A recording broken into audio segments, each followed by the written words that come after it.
Hello everyone, আজকে আমি taro card reading এর মাধ্যমে দেখবো যে আপনার পার্টনার আপনাকে নিয়ে কী ভাবছে বা আপনার পার্টনারের কারেন্ট ফিলিংস কী আছে। নেক্সট 24 আওয়ার্সের মধ্যে আপনার পার্টনার আপনাকে নিয়ে কী চিন্তা ভাবনা করছে বা তার থটস কী আছে, তো সেটা নিয়ে দেখবো। টেক এ ডিপ ব্রিথ, ইউনিভার্সের সঙ্গে এনার্জি অ্যালাইনমেন্ট করার জন্য ডিপ ব্রিথ নিন। আমি দেখতে পাচ্ছি যেটা আপনার পার্টনার আপনাকে নিয়ে অনেক রোমান্টিসিজম করছে বা কোনো কিছু নিউ বিগিনিং আপনাদের লাইফে স্টার্ট হতে চলেছে, বা আপনার পার্টনার আপনাকে নিয়ে তার বাড়িতে দুজনের ম্যারেজের ব্যাপারে বাড়ি থেকে অ্যাপ্রোচ করতে পারে, বা দুজনের রিলেশনশিপটা অনেকটা বেশি এগিয়ে যাওয়ার সম্ভাবনা এখানে দেখা যাচ্ছে। দুজনের ফ্যামিলি প্ল্যানিং হওয়ার একটা সম্ভাবনা দেখা যাচ্ছে। কোনো কাজে আপনাদের দুজনকে জয়েন্ট হয়ে বা দুজনকে মিশে কোনো কিছু কাজ কমপ্লিট করতে দেখা যাচ্ছে।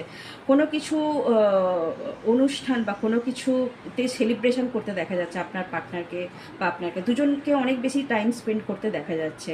এবং আপনার পার্টনার আপনাকে অনেক বেশি এখানে প্রায়োরিটি দিতে চলেছে। পার্টনারের কাছে আপনার ইমোশনস অনেক বেশি এখানে ইমোশনসকে তাকে ফুলফিল করতে দেখা যাচ্ছে। আপনার যেগুলো চাহিদা বা আপনি যেগুলো চাইছেন সেগুলো তাকে অনেকটা কমপ্লিট করতে দেখা যাচ্ছে।